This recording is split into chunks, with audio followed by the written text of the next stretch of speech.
Voilà, place à l'analyse maintenant avec vous, Elena Voloshin. Bonjour Elena, Bonjour, grand Nadia. reporter ici à France 24. Vous avez été notre correspondante pendant quelques années en Russie. Question d'abord assez simple et peut-être même complexe à la fois. Est-ce que le sort de l'Ukraine va être scellé aujourd'hui en Alaska, d'après vous, Elena ? Alors malheureusement, moi je n'aime pas faire de pronostics fatalistes comme ça, parce que les Ukrainiens sur le terrain continuent de se battre. Ils comptent beaucoup sur le soutien des Européens et de la coalition des volontaires montée par Emmanuel Macron et Keir Starmer. Après, c'est très difficile. C'est très difficile parce qu'on a là un président américain qui veut arrêter ce conflit, qui veut un cessez-le-feu, manifestement, au prix de territoires ukrainiens. C'est-à-dire qu'il a posé les choses sur la table.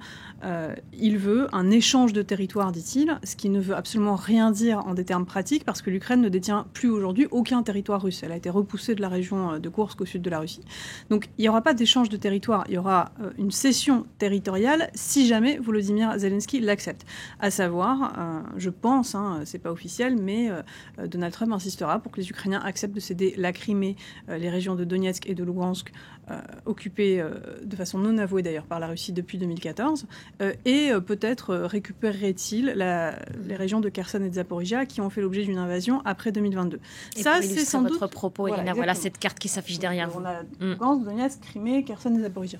Ça, c'est ce que voudrait obtenir sans doute Donald Trump, au-delà du fait que Vladimir Poutine cesse de bombarder aujourd'hui et maintenant l'Ukraine. C'est-à-dire que dans toute l'incompréhension qu'il peut avoir de ce conflit, en disant que c'est Joe Biden qui a provoqué cette guerre, que Volodymyr Zelensky devrait arrêter lui-même la guerre, en tout cas avec ce transfert de responsabilité qu'il fait de la part de Vladimir Poutine, il a quand même cette conscience que effectivement cette guerre fait des morts parce que la Russie bombarde les villes ukrainiennes. Et ça, il veut que ça s'arrête.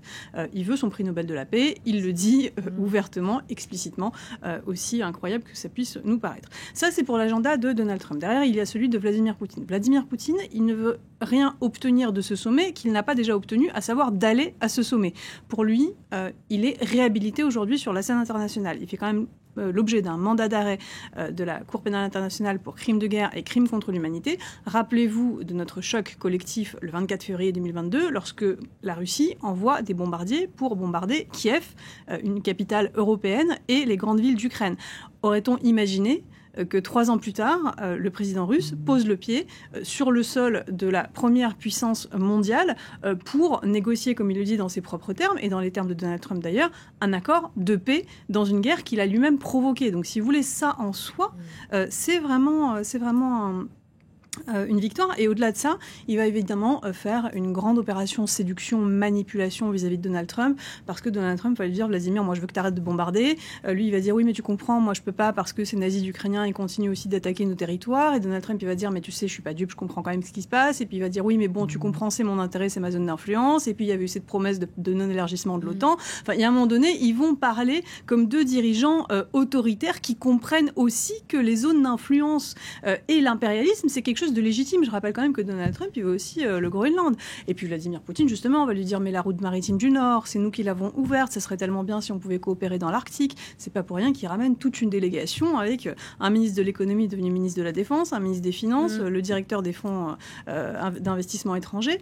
Donc c'est ça qui va mettre sur la table Vladimir Poutine. Et Donald Trump, il veut faire du business. Et la guerre, c'est mauvais pour le business. Et ça va être ça l'objet des négociations. Comment trouver un compromis acceptable aux yeux de la communauté internationale pour ensuite pouvoir reprendre les relations commerciales. Et évidemment, ce qui est sacrifié sur cet autel des intérêts communs, ça va être l'intégrité territoriale de l'Ukraine, malheureusement, si Volodymyr Zelensky l'accepte. Et ça va être difficile. Donc si ces négociations prennent une allure transactionnelle, on parle de deal de business, ce sera aux dépens de l'Ukraine. Le grand absent, c'est le président Zelensky. Il était à Londres notamment hier. Est-ce qu'on sait comment est-ce qu'il suit et il va suivre ces négociations? Et les Ukrainiens eux-mêmes, après plus de 1200 jours de guerre, à quoi sont-ils prêts? Alors, Volodymyr Zelensky, il a essayé vraiment de parler à Donald Trump et il continue. Il essaye toujours de le ramener dans son giron. Il y arrive un peu, on l'a vu après le sommet du Vatican, quand Donald Trump a durci le ton vis-à-vis de Vladimir Poutine. Mais il sait que sur le fond, c'est une administration aujourd'hui, et Steve Witkoff l'a dit, qui pense que ces territoires que la Russie occupe, c'était légitime, les populations ont voulu le rattachement, etc. Ils sont dans ce narratif-là. Donc Zelensky ne se fait pas d'illusions, en fait. Les États-Unis ne veulent pas que l'Ukraine entre dans l'OTAN, c'est la seule garantie de sécurité plausible. Donc, Volodymyr Zelensky s'est tourné vers les Européens. Lui, il est vraiment avec ces partenaires-là aujourd'hui. Il compte sur eux. Et les Ukrainiens continuent de se battre. Alors après, il y a eu effectivement cette percée sur le front ces derniers jours qui montre aussi potentiellement une baisse du moral des troupes. Mais aujourd'hui, les Ukrainiens sont toujours fermement opposés, 76% selon un dernier sondage, opposés au plan dit de paix de la Russie. Ils ont perdu trop d'hommes, ils ont perdu trop de femmes, trop d'enfants, trop de victimes dans ce conflit pour accepter en fait que leur agresseur aujourd'hui obtienne gain de cause. Et donc, les Ukrainiens ne vont sans doute pas accepter ce deal territorial que propose Donald Trump. Merci beaucoup, Elena.